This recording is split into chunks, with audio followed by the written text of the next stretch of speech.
అమరావతి రాజధాని అభివృద్ధిని అడ్డుకునేందుకు వైసీపీ నేతలు కావాలని అసత్య ప్రచారం చేస్తున్నారని టీడీపీ రాష్ట్ర ప్రధాన కార్యదర్శి మాజీ మంత్రి దేవినేని ఉమామహేశ్వరరావు విమర్శించారు. రాజధాని నిర్మాణ పనులు వేగంగా జరగడాన్ని చూసి ఓర్వలేక వైసీపీ నేతలు పిచ్చి ప్రేలాపనలు చేస్తున్నారని ఆయన ఆరోపించారు.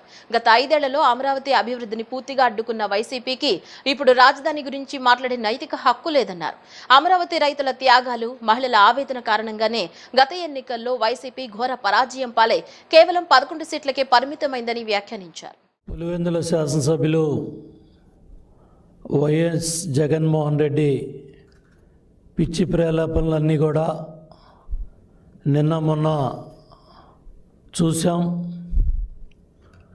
అమరావతికి భూములు ఇచ్చిన రైతులకి భూములు మళ్ళీ వెనక్కి ఇచ్చేస్తాం, మావుగినని పిచ్చివాళ్ల ప్రేలాపనలన్నీ కూడా మాట్లాడటం జరిగింది. 5 సంవత్సరాలు బటన్ నొక్కటానికి పరదాల మధ్య పరిపాలన చేసి తాడేపల్లి ప్యాలెస్కి పరిమితమైన జగన్మోహన్ రెడ్డి గత 2 సంవత్సరాలుగా శాసనసభకు రాకుండా, సభలో చర్చించడానికి కూడా ధైర్యం లేని వ్యక్తి, సభకు రావటానికి కూడా భయపడే వ్యక్తి ప్రతి 15 రోజులకు ఒక ప్రెస్ మీటు, వారానికి 2 సార్లు తాడేపల్లి ప్యాలెస్ పర్యటన, బెంగళూరు ప్యాలెస్లో రాజకీయ కుట్రలు, కుతంత్రాలు ఇవన్నీ చేసుకుంటూ అభివృద్ధి పదంలో వెళ్తూ ఉన్న అమరావతి పనుల మీద నిన్న విషం జిమ్ముతూ ఉన్నాడు. ఇవాళ ఒక ప్రపంచ స్థాయి రాజధాని నిర్మాణం జరుగుతూ ఉంది. గతంలో మనం నిర్మాణం చేసుకున్న సెక్రటేరియట్ కావచ్చు, అసెంబ్లీ భవనాల్లో 5 ఏళ్ళు నువ్వు చంద్రబాబు నాయుడు గారు కట్టిన భవనాల్లో పరిపాలన చేసావు తప్ప ఎక్కడా కూడా ఒక తట్ట మట్టి ఎత్తలేదు, రాష్ట్రంలో ఒక ఇటుక పెట్టల. ఇవాళ రాష్ట్రం విడవడిన తర్వాత కేంద్ర ప్రభుత్వం, రాష్ట్ర ప్రభుత్వం కలిసి ఒక ప్రపంచ స్థాయి రాజధాని నిర్మాణం జరుగుతూ ఉంటే చక్కటి ఐకానిక్ బిల్డింగులు కానీ, భవనాలు కానీ, అక్కడ సీడ్ యాక్సెస్ రోడ్స్ కానీ, జరుగుతూ ఉన్న రిజర్వాయర్ నిర్మాణం కానీ, అసెంబ్లీ కావచ్చు, హైకోర్టు భవనాలు కావచ్చు, జ్యుడిషియల్ కాంప్లెక్స్లు కావచ్చు, సెక్రటేరియట్ హెచ్ఓడి బిల్డింగ్లు కావచ్చు, దేశీయంగా రాష్ట్ర వ్యాప్తంగా ఉన్న సంస్థలన్నీ కూడా కలిసి సుమారు 30,000 మంది కార్మికులు, ఇంజనీర్లు, వివిధ సంస్థలు చాలా పెద్ద ఎత్తున ఆధునిక యంత్రాలతో ఎండనక, వాననక, రాత్రి అనక పనులు జరుగుతూ ఉంటే చూసి ఓరవలేక, చూడలేక, ఏడవలేక, తట్టుకోలేక ఏంది జగన్మోహన్ రెడ్డి ఈ పిచ్చి ప్రేలాపనలో? రాష్ట్రంలో లిక్కర్ వ్యవహారంపై కూటమి ప్రభుత్వం రాజకీయ కక్షతో వ్యవహరిస్తోందని మాజీ మంత్రి అంబటి రాంబాబు ఆరోపించారు. తమ ప్రభుత్వ హయాంలో మద్యం విక్రయాల్లో పూర్తి పారదర్శకత పాటించామని, స్కామ్ జరిగిందని ఇప్పటి వరకు సిట్ నిరూపించలేకపోయిందన్నారు. టీడీపీ హయాంలోని భారీ లిక్కర్ స్కామ్ జరిగిందని, ప్రస్తుతం ఎంఆర్పీ కంటే అధిక ధరలకు మద్యం విక్రయాలు జరుగుతున్నాయని విమర్శించారు. సిట్ విచారణల పేరుతో వైఎస్ఆర్సీపీ నేతలను వేధిస్తున్నారని, ఎన్ని ఒత్తిళ్లు వచ్చినా పార్టీ భయపడదని అంబటి రాంబాబు స్పష్టం చేశారు. చంద్రబాబు నాయుడు గారు 2014, 2019 కాలంలో 5 సంవత్సరాల పాటు పరిపాలన చేసినప్పుడు ఎంత లిక్కర్ స్కామ్కి పాల్పడ్డాడో నేను ప్రత్యేకంగా చెప్పాల్సిన అవసరం లేదు. 25,000 కోట్ల స్కామ్ చేశాడు నారా చంద్రబాబు నాయుడు గారు. నేను ఈ సందర్భంగా చెప్తాను. ఇంతకు ముందు కూడా అనేక సందర్భాల్లో వైఎస్ఆర్ కాంగ్రెస్ పార్టీ చెప్పింది. సిండికేట్ల ద్వారా 4,380 ప్రైవేటు మద్యం దుకాణాలు నడిపారు. మొత్తం రాష్ట్రంలో 4,380 ప్రైవేటు దుకాణాలు నడిపారు. 4,380 పర్మిట్ రూములు నడిపారు. ఇవి కాకుండా 40,000 బెల్ట్ షాపులు నడిపారు. ఎంఆర్పీ కన్నా 20% ఎక్కువ అమ్మినటువంటి సందర్భాలు. ఇవన్నీ స్కామ్లు, భాగాలు. ఈ విధంగా సుమారుగా 25,000 కోట్ల రూపాయలు ఆర్జించి స్కామ్ చేసినటువంటి ఘనత 2014-19లో చంద్రబాబు నాయుడు గారికి దక్కుతుంది. ఇవాళ మా మీద ఈ కార్యక్రమాలు చేస్తున్నాడు. మేము స్కామ్ లేకపోయినా స్కామ్ ఉందని చెప్పి సృష్టించి ఏదో ఇబ్బంది పెట్టాలి పొలిటికల్గా అనేటువంటి ప్రయత్నం చేస్తున్నాడు.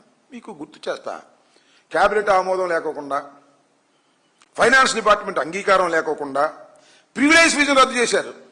ఆ రోజుల్లో 2014-19లో ప్రివిలేజ్ ఫీజును రద్దు చేసి డిస్టిలరీలకు 5,200 కోట్ల రూపాయల లాభం కలిగే విధంగా చేశారు. రాష్ట్ర ప్రభుత్వ ఖజానాకి 5,200 కోట్ల రూపాయలు నష్టం జరిగే విధంగా చేశారు. కిక్ బ్యాక్స్ కొట్టేశాడు చంద్రబాబు నాయుడు గారు. వాళ్ళ అబ్బాయి కిక్ బ్యాక్ కొట్టేసి స్కామ్కు పాల్పడి ఇవాళ మమ్ములు అనేటువంటి పరిస్థితికి ఇవాళ దిగజారిపోయారు. దీని మీద వైఎస్ఆర్ కాంగ్రెస్ పార్టీ అధికారంలోకి వచ్చిన తర్వాత ఈ స్కామ్ మీద కేసు పెడితే ఈయన అధికారంలోకి వచ్చిన తర్వాత క్యాష్ మూసేసే కార్యక్రమం చేస్తున్నాడు భయపడి. విచారణ జరపచ్చు కదా, నిజంగా ఏమీ జరగకపోతే విచారణ జరపచ్చు, విచారణలో బయటికి రావచ్చు. కానీ బొమ్మిని తిమ్మిని చేసి ప్రభుత్వం అధికారంలో ఉందని వ్యవస్థను మేనేజ్ చేసి కేసును క్లోజ్ చేసుకుని పారిపోయేటటువంటి పరిస్థితికి ఇవాళ చంద్రబాబు నాయుడు గారు వచ్చారు. నేను అడుగుతా ఉన్నా, చంద్రబాబు నాయుడు గారు స్కామ్ చేయడానికి, లంచాలు ఇవ్వడానికి ఎవరిస్తారు, ఎందుకు ఇస్తారు?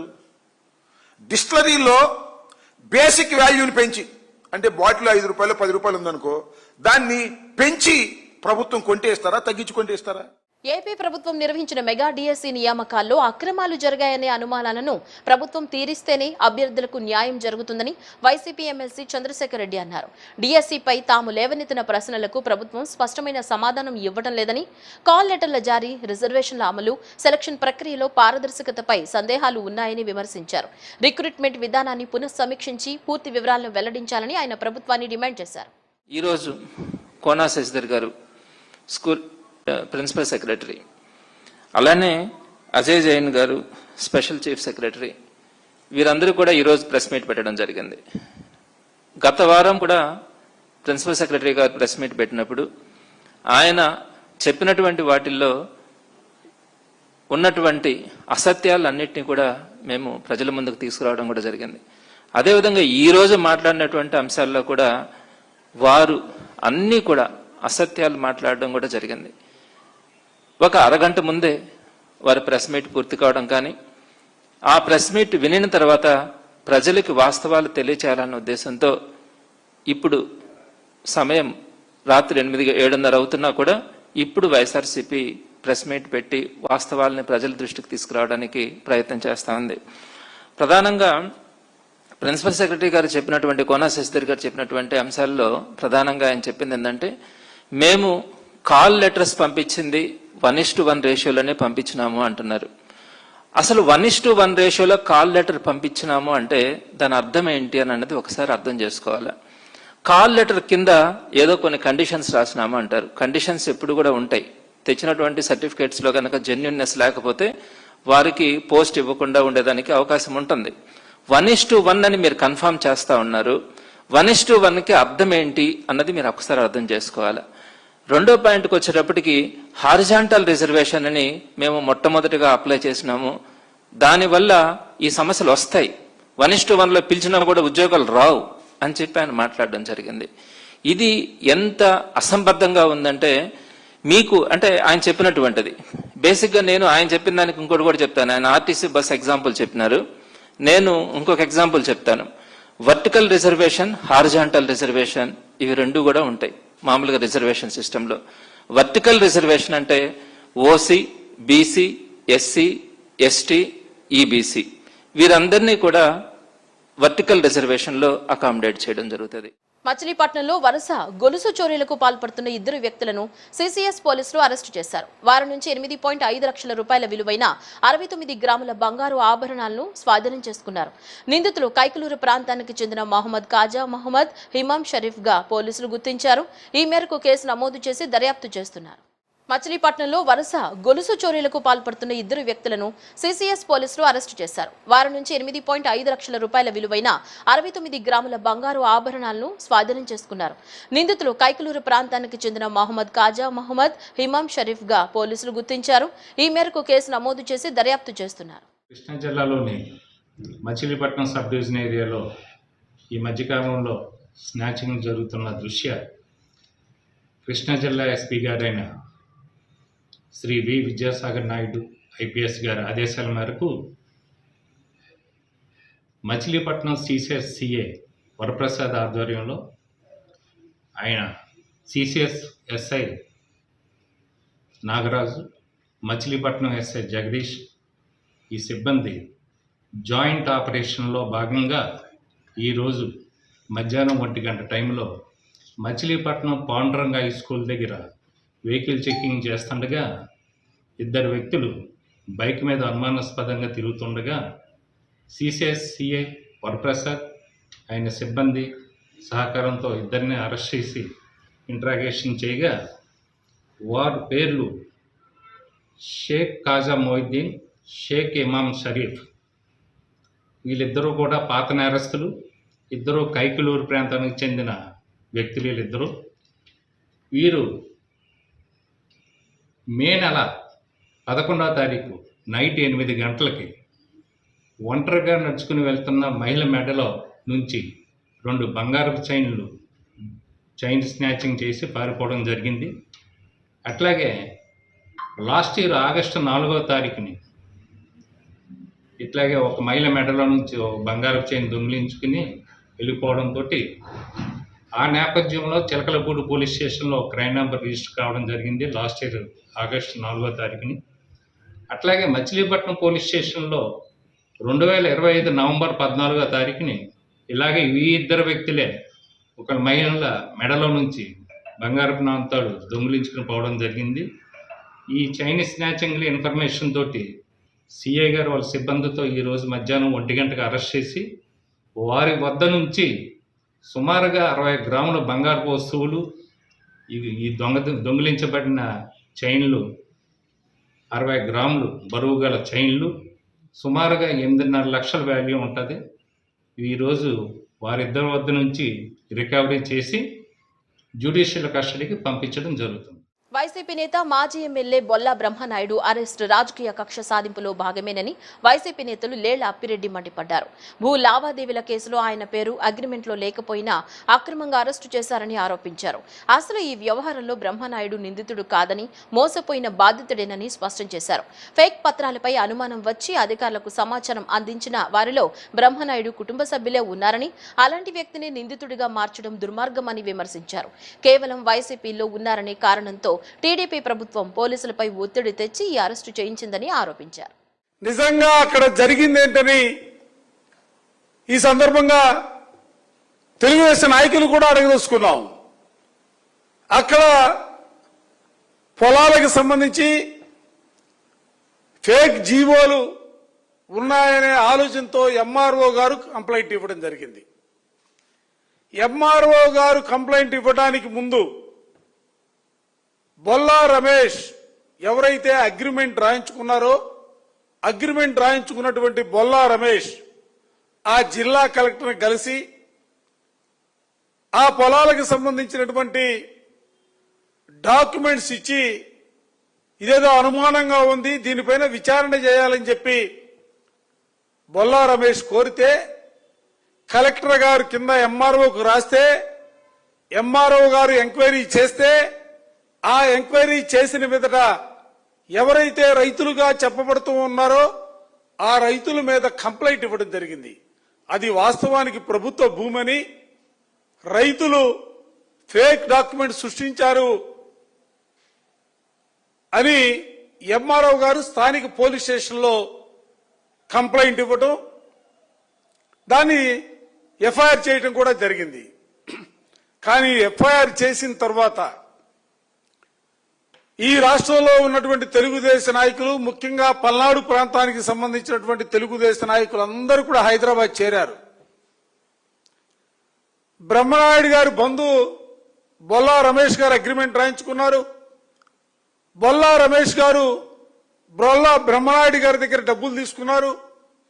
ఆ డబ్బులు దీనికి వాడారు. కాబట్టి ఏదో ఒక విధంగా బ్రహ్మనాయుడిని ఈ కేసులో ఇరికించాలా, బ్రహ్మనాయుడిని పరువుని ప్రతిష్టని దిగదార్చాలనే ఉద్దేశంతోనే యావత్తు టీడీపీ యంత్రాంగం పనిచేసి పోలీసుల మీద ఒత్తిడి తీసుకొచ్చి కేసులో ముద్దాయిగా పెట్టినటువంటి పరిస్థితులు. నిజంగా ఆశ్చర్యం కలుగుతూ ఉండేది. రెండేళ్ల పాలనలో ముఖ్యమంత్రి చంద్రబాబు ప్రజలకిచ్చిన హామీలను అమలు చేయకుండా వెన్నుపోటు పన్నుపోటుతో ముందుకు వెళుతున్నారని వైసీపీ అధికార ప్రతినిధి మాజీ ఎమ్మెల్యే కైలే అనిల్ కుమార్ విమర్శించారు. విద్యుత్ ఛార్జీలు, పెట్రోల్, డీజిల్ ధరల పెంపుతో ప్రజలపై వేల కోట్ల రూపాయల భారం మోపారని ఆరోపించారు. నిత్యావసర వస్తువుల ధరలు విపరీతంగా పెరిగాయని, ఆర్టీసీ ఛార్జీల పెంపు కూడా ప్రభుత్వం సిద్ధమవుతోందన్నారు. మద్యం ధరలు, రిజిస్ట్రేషన్ ఛార్జీలు పెంచడంతో పాటు పార్కులు, వాకింగ్ కూడా ఫీజులు వసూలు చేస్తూ ప్రజలపై ఆర్థిక భారం మోపుతున్నారని కైలే అనిల్ కుమార్ మండిపడ్డారు. ఎన్నో మాయమాటలు చెప్పి ప్రజలందరినీ కూడా నమ్మించి అధికారం వచ్చిన తర్వాత ఎప్పుడు కూడా ఏ విషయానికి బ్రాండ్ అంబాసిడర్ చంద్రబాబు నాయుడు గారు, వెన్నుపోటుకి ఆయన బ్రాండ్ అంబాసిడర్. ఆ విధంగా ఎప్పుడు కూడా వెన్నుపోటు పడవడానికి ఎవరిని కూడా వెనకాడినటువంటి ఈ ముఖ్యమంత్రి గారు రాష్ట్ర ప్రజలని వెన్నుపోటు పొడిచి ఇప్పటికి 2 సంవత్సరాలు పూర్తయిన విషయాన్ని మనందరం కూడా గుర్తు చేసుకుంటూ మీ ద్వారా తెలియజేసేది, ఈ రాష్ట్ర ప్రజలని వెన్నుపోటు పడడం అంటే ఎన్నికల ముందు మేము ఎటువంటి పన్నులు కానీ ఎటువంటి ఛార్జీలు కానీ పెంచమని చెప్పినటువంటి ముఖ్యమంత్రి గారు, కూటమి నాయకులు ఈరోజు పలు రకాలుగా పలు విధాలుగా ఈ పన్నులన్నీ కూడా పెంచి ఈ రాష్ట్ర ప్రజల మీద బాదుడే బాదుడు కార్యక్రమం, వాళ్లకు బాదుడే బాదుడు అనే నినాదం ఎన్నికల ముందు నుంచి కూడా ఉంది. బాదుడే బాదుడు అని ఆ రోజు అబద్ధాలు చెప్పడానికి బాదుడే బాదుడు అని ఉపయోగించినటువంటి పదాన్ని ఈరోజు మళ్ళీ ప్రజల మీద ఈ బాదుడే బాదుడు కార్యక్రమాన్ని పూర్తిగా కొనసాగిస్తూ ముందుకెళ్తా ఉన్నారని చెప్పి ఈ సందర్భంగా గుర్తు చేస్తా ఉన్నా. ముఖ్యంగా ప్రజలందరికీ కూడా నిత్యావసర వస్తువులు అయినటువంటి కరెంటు ఛార్జీలు కానీ, మంచినీటి ఛార్జీలు కానీ, అదేవిధంగా డీజిల్, పెట్రోలు, ఎన్నికల ముందు ఏం చెప్పారండి, డీజిల్, పెట్రోలు మేము అసలు ధరలు పెంచాం అని చెప్పి పక్క రాష్ట్రంలో కూడా బోర్డులు పెట్టి మీరు ఫుల్ ట్యాంక్ చేయించుకుని వెళ్ళండి, ఫుల్ ట్యాంక్ చేయించుకుని ఆంధ్రప్రదేశ్ వెళ్తే మీరు ఇబ్బంది పడకుండా ఉంటారు అని చెప్పి కామెంట్ చేసి దుష్ప్రచారం చేసినటువంటి ఆ రోజు ఈ కూటమి నాయకులు ఈ రోజు ఏ విధంగా తల ఎత్తుని ఇప్పుడు ప్రజల ముందు మాట్లాడుతూ ఉన్నారో ఒకసారి ఈ అందరికీ కూడా రాష్ట్ర ప్రజలకి గుర్తు చేస్తూ, ఎందుకంటే వాళ్ళు డైవర్షన్ పాలిటిక్స్ చేస్తున్నామని చెప్పి భావిస్తా ఉన్నారు. ఆ రోజు మీరు ప్రచారం చేసినటువంటి విషయాలన్నీ కూడా ఈ రాష్ట్ర ప్రజలు గుర్తిస్తా ఉన్నారని చెప్పి కూడా ఈ సందర్భంగా గుర్తు చేస్తా ఉన్నాను. విద్యార్థి దశ నుంచే పర్యావరణంపై అవగాహన పెంచుకోవాలని శ్రీదేవి సాంస్కృతిక సాంఘిక సంక్షేమ సంఘం వ్యవస్థాపకురాలు దూపాటి శ్రీదేవి అన్నారు. అయోధ్యనగర్లోని సంస్థ కార్యాలయంలో పర్యావరణ పరిరక్షణ దినోత్సవం సందర్భంగా విద్యార్థులకు చిత్రలేఖనం పోటీలు నిర్వహించారు. విద్యార్థులు ఆసక్తిగా పాల్గొని చక్కని చిత్రాలు వేసి ఆలోచింపజేశారు. బాలబాలికల్లో ప్రతిభను బాల్యంలోనే గుర్తించి ప్రోత్సహించాలని శ్రీదేవి సాంస్కృతిక సాంఘిక సంక్షేమ సంఘం వ్యవస్థాపకురాలు దూపాటి శ్రీదేవి అన్నారు. సాంస్కృతిక సేవా సంఘం ఆధ్వర్యంలో పర్యావరణ పరిరక్షణ దినోత్సవం సందర్భంగా అయోధ్యనగర్లో సంస్థ కార్యాలయంలో బాలబాలికలకు చిత్రలేఖన పోటీలు నిర్వహించారు. ఈ సందర్భంగా శ్రీదేవి మాట్లాడుతూ సంక్షేమ సంఘం ద్వారా అనేక సేవా కార్యక్రమాలు నిర్వహిస్తున్నట్లు తెలిపారు. చిత్రకారుడు గిరిధర్ మాట్లాడుతూ చిత్రకళలోని ఆధునిక పద్ధతులను వివరించారు. చిత్రకారుడు సుధీర్, గోల్డెన్ ఫిట్నెస్ జిమ్ నిర్వాహకుడు సిహెచ్ రాజు, కళాకారిణి బి రాధిక పర్యావరణ పరిరక్షణ అంశంపై మాట్లాడారు. చిత్రలేఖన పోటీలలో పాల్గొన్న బాల బాలికలకు నిర్వాహకులు ప్రశంసా పత్రాలు, జ్ఞాపికలను అందజేశారు. ప్రపంచ పర్యావరణ దినోత్సవం సందర్భంగా ఈరోజు చిన్నపిల్లలకు చిత్రలేఖన పోటీలు ఇక్కడ ఈ యొక్క ఎన్జిఓ ఆధ్వర్యంలో పెట్టడం జరిగింది. ఈ కార్యక్రమానికి జిల్లా యువజన సంక్షేమ శాఖ ముఖ్య కార్యనిర్వహణాధికారిగా నేను డాక్టర్ కొల్లేటి రమేష్ నా పేరు, ఇక్కడ నన్ను ఇన్వైట్ చేయడం జరిగింది. ఈ యొక్క పర్యావరణ పరిరక్షణలో భాగంగా ఈ 1 నుంచి 10వ తరగతి వరకు చదివే పిల్లలు చిత్రలేఖనంలో వాళ్ళ యొక్క డ్రాయింగ్స్ చూస్తే చాలా చక్కగా చాలా క్లాసికల్గా గ్లోబల్గా ఉన్నాయి. వాళ్ళ యొక్క అవగాహన ఈ పర్యావరణ దినోత్సవంలో ఎలా ఉంది అనేది తలపించే విధంగా ఉన్నాయి. I feel very happy to see and I'm appreciating all the students who have come from different places in Vijayawada and I'm really appreciating the Devi ఈ సాంఘిక సంక్షేమ శాఖ వారి యొక్క సౌజన్యంతో ఏర్పాటు చేసిన ఈ కార్యక్రమానికి ముఖ్యంగా ఈ పిల్లల తల్లిదండ్రులు చాలామంది తరలి వచ్చారు. వాళ్ళందరినీ అభినందిస్తున్నాను. అలాగే ఈ యొక్క ఎన్జిఓ గారు శ్రీదేవి గారు చాలా చక్కగా ఇలాంటి కార్యక్రమాన్ని ఇక్కడ ఏర్పాటు చేయడం, ఈ యొక్క ప్రపంచ పర్యావరణ దినోత్సవం అంటేనే పిల్లలకి పర్యావరణాన్ని ఎలా పరిరక్షించాలి, మొక్కలను ఎలా నాటాలి, వాటిని ఏ రకంగా సంరక్షించుకోవాలి, అలాగే ఈ పర్యావరణాన్ని మనం పరిరక్షించుకుంటే మానవాళికి ఎలాంటి ముప్పు లేకుండా ఆరోగ్య ఆంధ్రప్రదేశ్ అలాగే మంచి దేశాన్ని నిర్మితమయ్యే విధంగా మనం తయారవ్వాలని కాంక్షతో విద్యార్థులు అలాంటి సహృద్భావంతో వాళ్ళ యొక్క డ్రాయింగ్స్ చూస్తే అర్థమైంది. వాళ్ళ యొక్క పెయింట్స్ చాలా చక్కగా అద్భుతంగా వేశారు. I feel very happy to see and I'm appreciating them. వాళ్ళు మంచి స్కూల్స్లో చదివారు. వాళ్ళు ప్రతిభను చూసినట్లయితే ఒక్కొక్కరు ఒక్కొక్క విధంగా ఉన్నారు. నేనైతే అందరికీ ప్రైజ్లు ఇవ్వాలంటాను. అంత చక్కగా గొప్పగా వేశారు. Really appreciating. ఇలాంటి కార్యక్రమాలు ఇలాంటి ఈ యొక్క ఎన్జిఓల్లో జరగడం చాలా అభినందించిన విషయం. ఎస్పెషలీ మన శ్రీదేవి మేడం ఇలాంటి చక్కటి కార్యక్రమాన్ని ఇక్కడున్న ఏరియా వాళ్ళకి కాకుండా మిగతా ప్రాంతాల్లో వాళ్ళు కూడా తల్లిదండ్రులు చూసినట్లయితే ఎంతో మంది ఇక్కడికి విచ్చేసి ఈ కార్యక్రమాన్ని తిలకిస్తున్నారు. రియలీ వీళ్ళందరినీ నేను హృదయపూర్వకంగా అభినందిస్తున్నాను. ఇలాంటి కార్యక్రమాలు ఇంకా బాగా జరగాలని కోరుకున్నాను. ఇవాళ జూన్ 5న ఎన్విరాన్మెంట్ డే, పర్యావరణ పరిరక్షణ దినోత్సవం.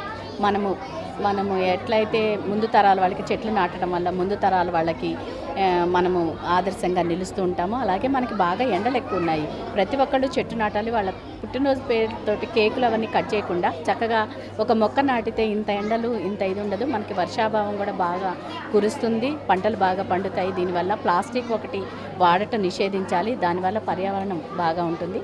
అలాగే నేను ఈరోజు పర్యావరణ పరిరక్షణ దినోత్సవం సందర్భంగా పిల్లలకి చిత్రలేఖనం పోటీలు నిర్వహించాను. ఎందుకంటే అందరికీ దీని గురించి తెలియాలి, ఎన్విరాన్మెంట్ గురించి తెలియాలన్న ఉద్దేశంతో పిల్లలకి ఈ అవగాహన ఉంటుంది అన్న తెలిసి పేరెంట్స్ ఎంతో ఎంకరేజ్ చేసి పిల్లలందరూ సుమారుగా 100 మంది పిల్లలు ఈరోజు పార్టిసిపేట్ చేశారు. నాకు చాలా ఆనందంగా ఉంది. దీనికి ప్రతి ఒక్కరు సహకరించారు. నా ఫ్రెండ్స్, ఇంకా జడ్జెస్ వీళ్ళందరూ నాకు సహకారం అందిస్తూ వస్తున్నారు.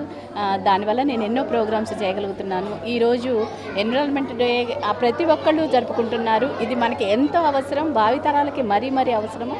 అందుకని ప్రతి ఒక్కళ్ళు మొక్క నాటండి, పర్యావరణాన్ని కాపాడండి. Thank you. బులెటిన్ ముగించే ముందు హెడ్లైన్స్ మరోసారి.